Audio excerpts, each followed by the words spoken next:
Welcome to today's session.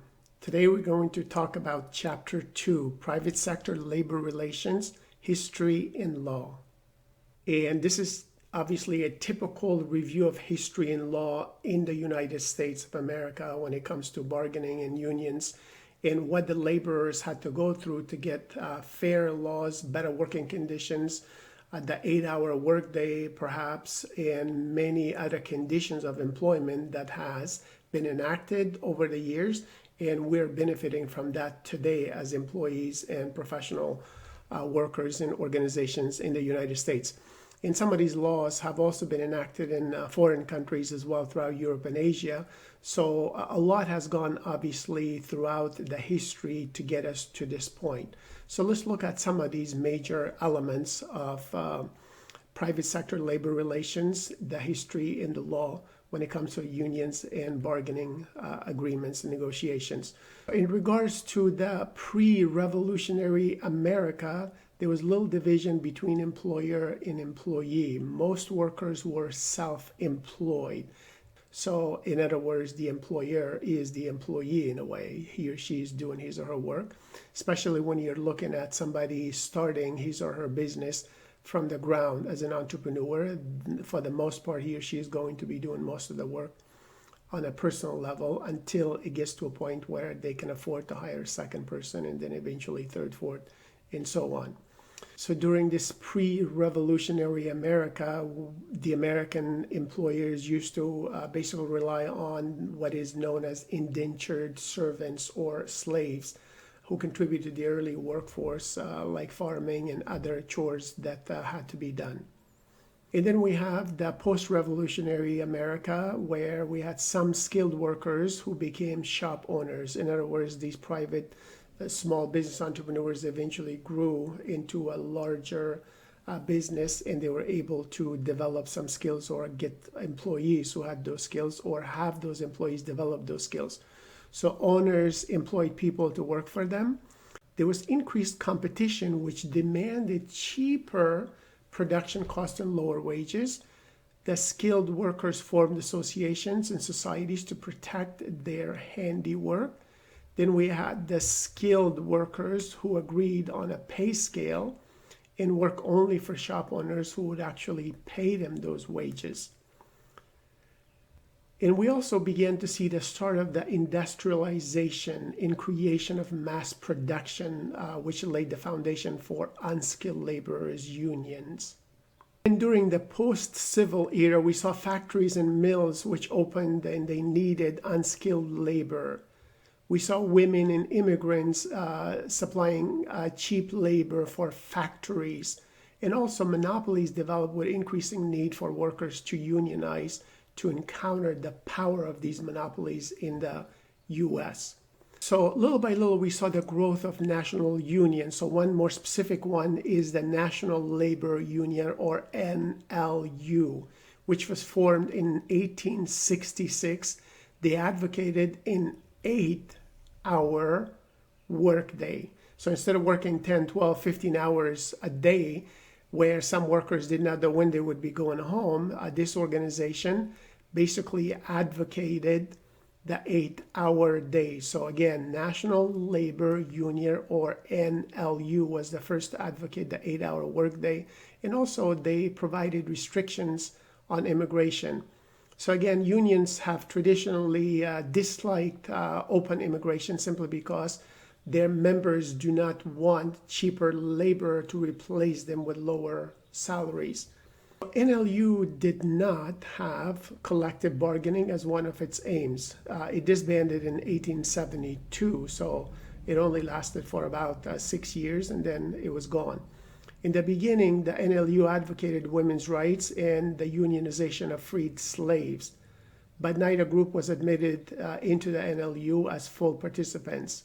African Americans eventually formed their own union known as the National Colored Labor Union in response to the fact that they could not become part of the NLU.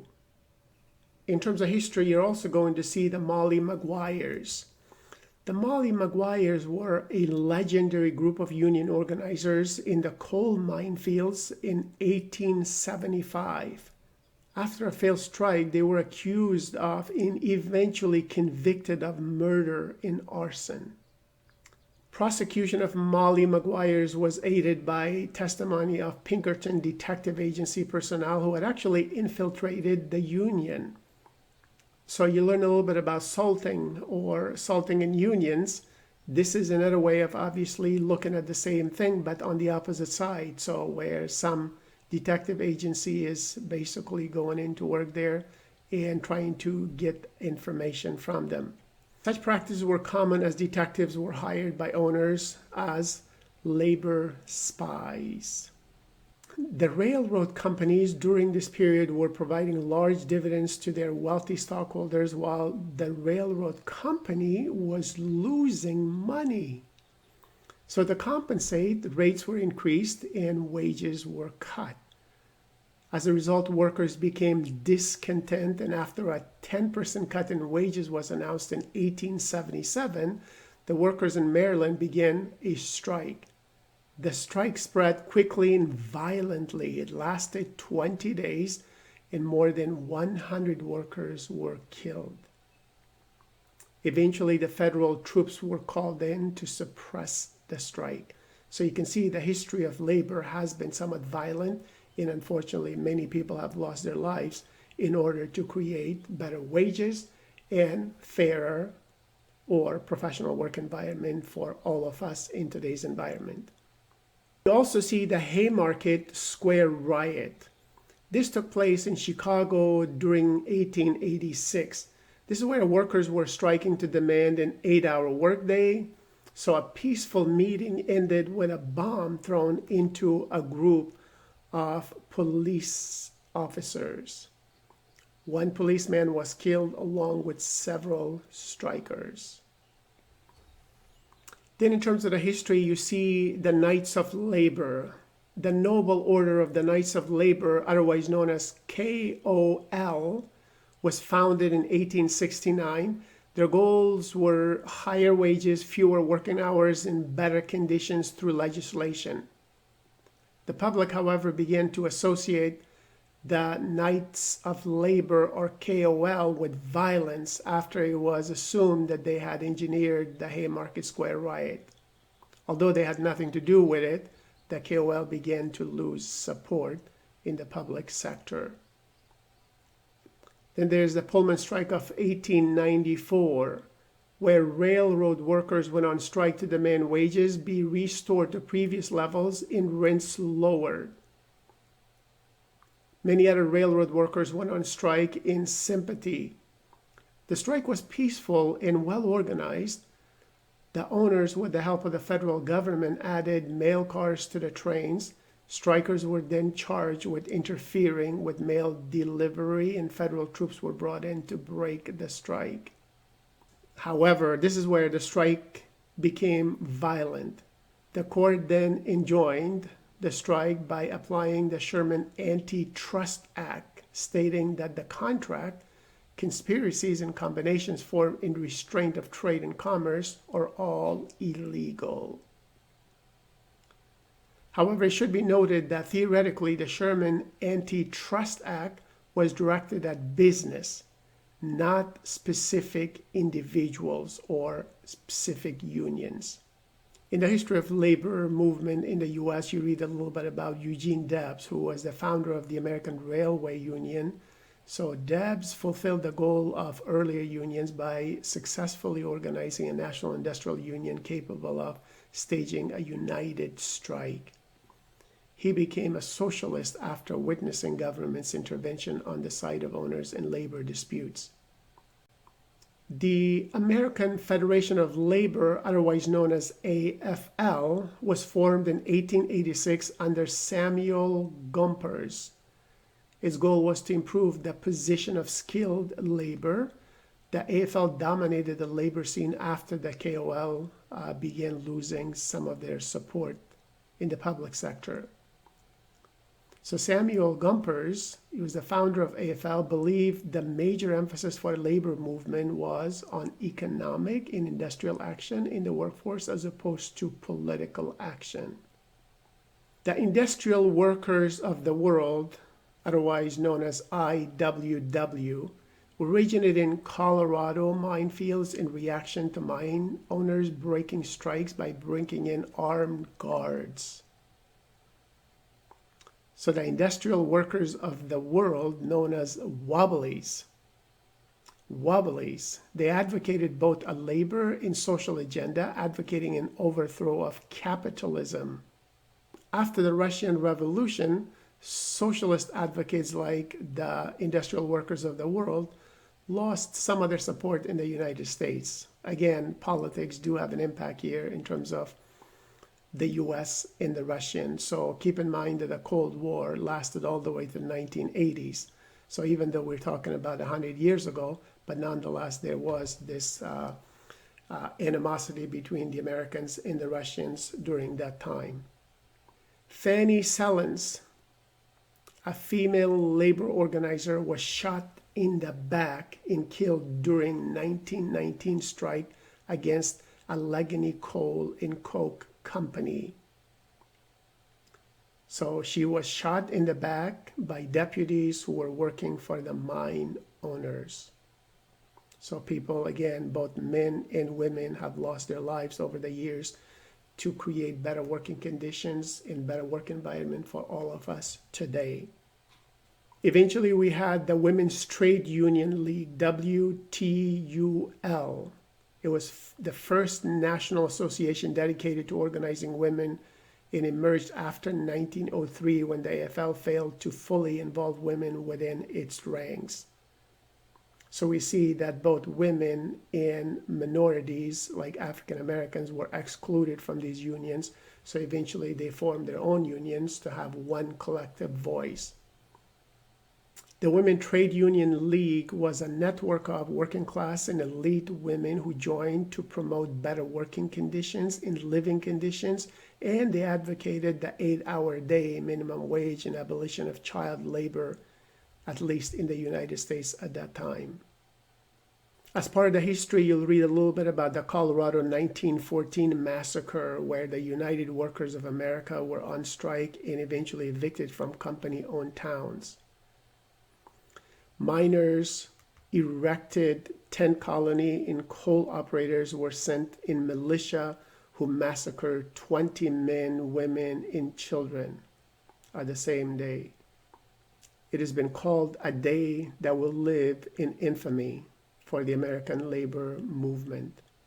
We also saw the Congress of Industrial Organizations, CIO, which was formed in 1935 by John L. Lewis, and advocated a workplace agenda for unions of unskilled laborers and unskilled workers. The Congress of Industrial Organizations supported the first sit-in strike when the UAW workers occupied an auto plant in Flint, Michigan during 1936. There were also some pro-labor legislation like the Clayton Act. So the Clayton Act sought to limit the use of the injunction against labor unions. The act stated that labor organizations were not prohibited by antitrust laws. This act was not very effective. Courts continued to apply the Sherman Antitrust Act. We also had the National Labor Relations Act, otherwise known as the Wagner Act, in 1935. So the National Labor Relations Act gave most employees the right to organize and bargain collectively to representatives of their own choosing. So the Wagner Act, or the National Labor Relations Act, defined unfair labor practices on the part of the employer. Number one was when they interfered with the employee rights under the act, when they refused to bargain in good faith with the employee's representative, when they discriminated against union members for pursuing their rights under the act, and when they attempted to dominate or interfere with the unions. So the National Labor Relations Act, or the Wagner Act, did have some specific unfair labor practices on the part of the employers back in 1935. The Fair Labor Standards Act, or Walsh-Healy Act, was passed in 1936. It foreshadowed the Fair Labor Standards Act and guaranteed that employers with federal contracts would pay their employees time in 1/2 for any time worked over an 8-hour day. So if somebody was making $10 an hour, then when he or she worked more than 8 hours, they would get paid $12 per hour, so time in half. The three main objectives of the FLSA was federal minimum wage, shorter working hours, and abolition of child labor.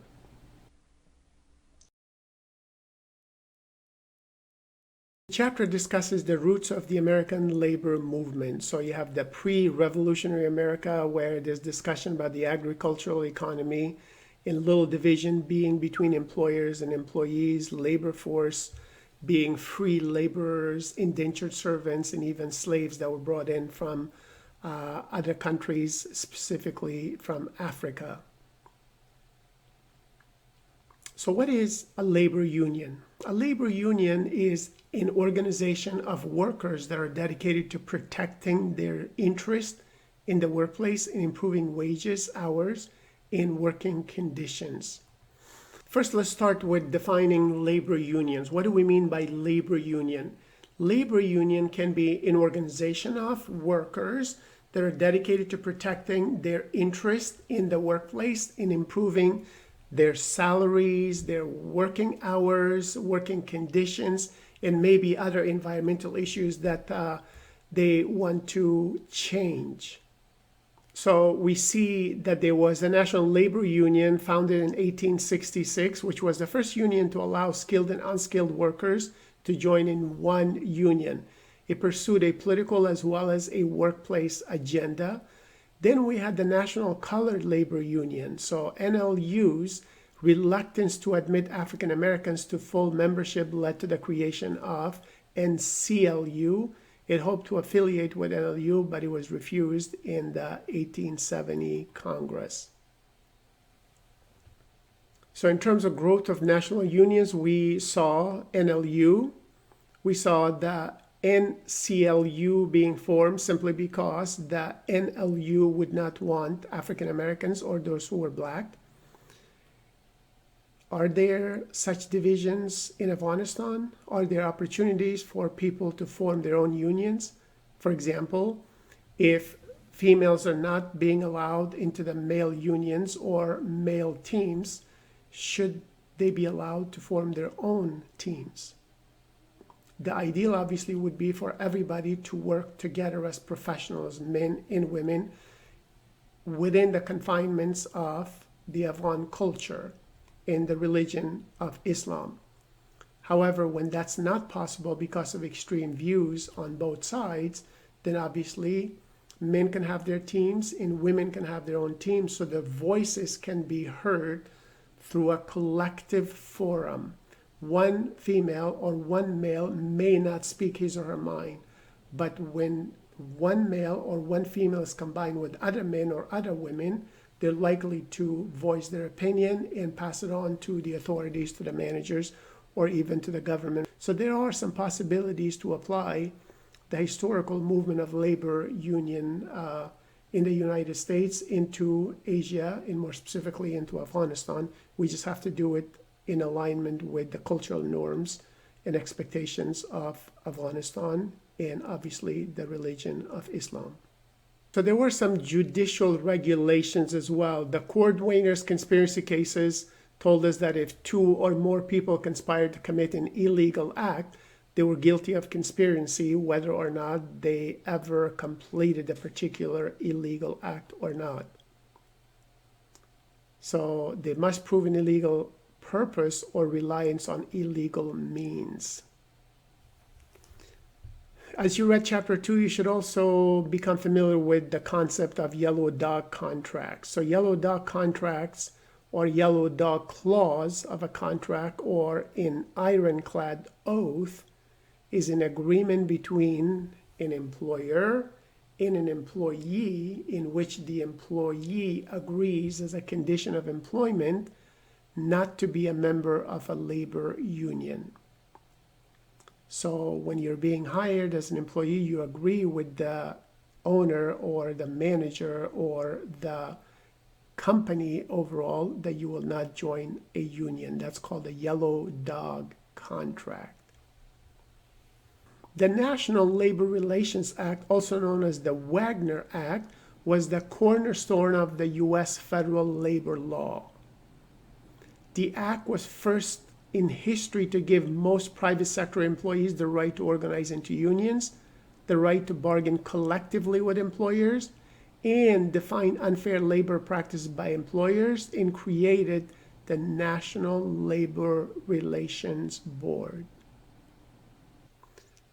So as you're reading more and more about the National Labor Relations Act, otherwise known as the Wagner Act, I think you should look at the textbook a little bit more closely. Look at the findings in policy, rights of employees, employer unfair labor practices, which are considered to be illegal, representatives in elections, and also National Labor Relations Board.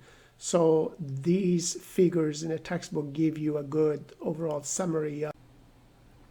And keep in mind that the Fair Labor Standards Act of 1938, which was passed in 1936, required companies and managers and employers to pay covered employees at least the federal minimum wage and overtime of 1 1/2 times the regular rate of pay for work exceeding 40 hours of work per week.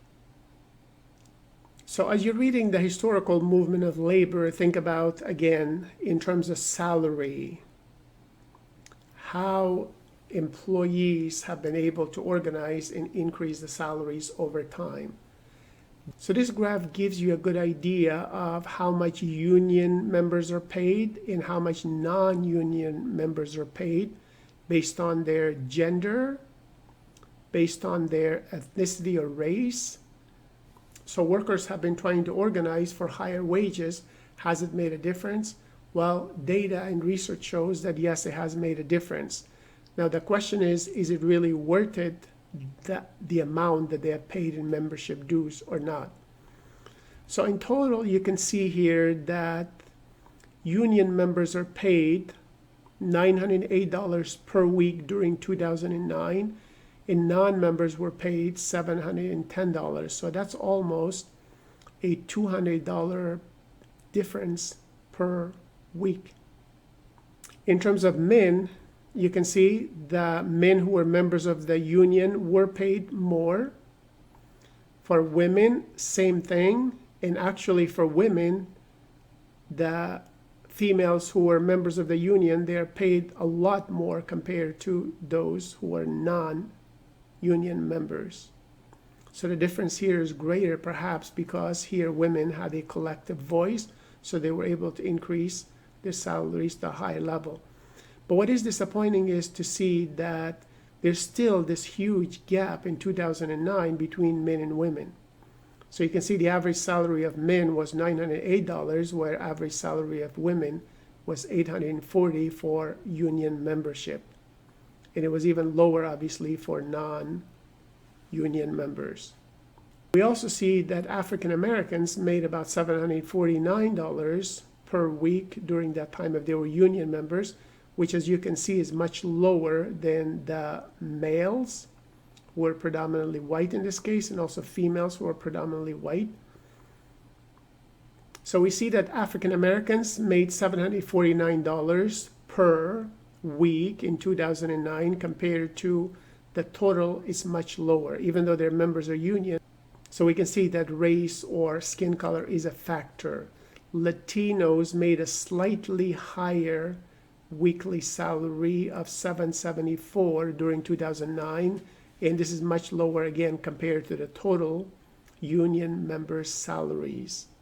So again, being considered Latino or minority in the United States also has made a difference in terms of salary.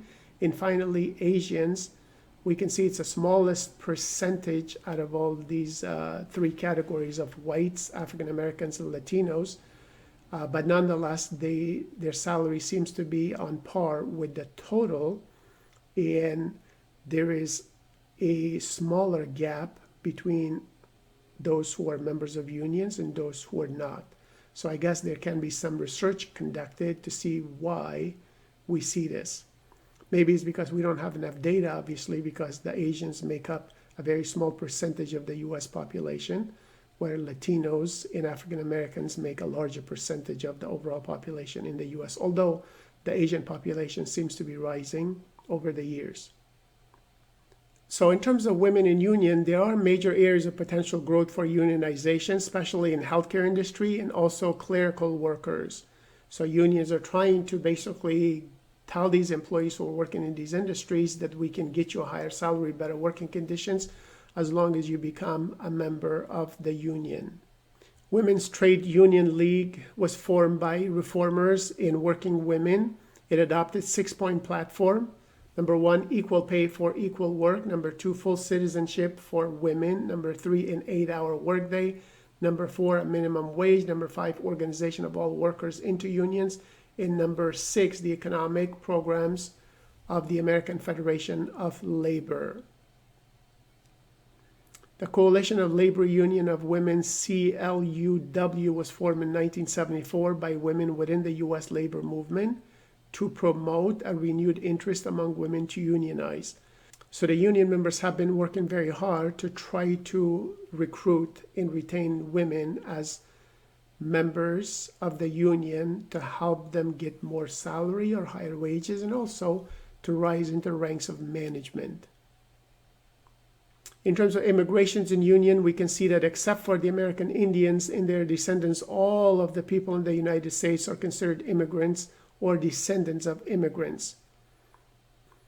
It was not until after World War I that industrial labor unions took a negative stand on immigration. Unionists supported the Immigration Act of 1921 and 1924, which restricted immigration because those acts reduced the nation's labor supply. In today's environment, American employers and unions recognize that new unskilled immigrants are changing workplaces across the United States. Union leaders and managers are realizing they must abandon the old assumptions to gain loyalty of each new wave of immigrants coming into the United States. So let's talk a little bit about the summary of labor movement during the 1800s in the United States. How did the Great Depression impact the U.S. labor movement? Well, it did impact it. Yes, the Great Depression set the stage for passage of legislation at the national level favorable to organized labor. The impact of the unemployed, coupled with organized labor's support for the Democratic candidate, as well as disappointment in judicial response to labor disputes, all led to the passage of NLRA, National Labor Relations Act. With about 1/3 of all American workers unemployed and many families homeless, public support for unions rose and eventually helped pass the NLRA in 1935. So what are some of the important provisions of the Wagner Act, or NLRA? First of all, it gave employees the right to organize. Second, it required employers to meet and bargain with their employees. Third, it protected the right to strike. And fourth, it created the National Labor Relations Board. There were many common objectives that labor unions had during the 1800s. Regardless of any other objectives, early unions worked for an 8-hour day to end child labor, which was practiced in some factories in some places, workers' compensation for injury on the job, collective bargaining, and a grievance process. So this chapter has a lot of history, obviously, but again, all of the history is related to U.S. labor movement.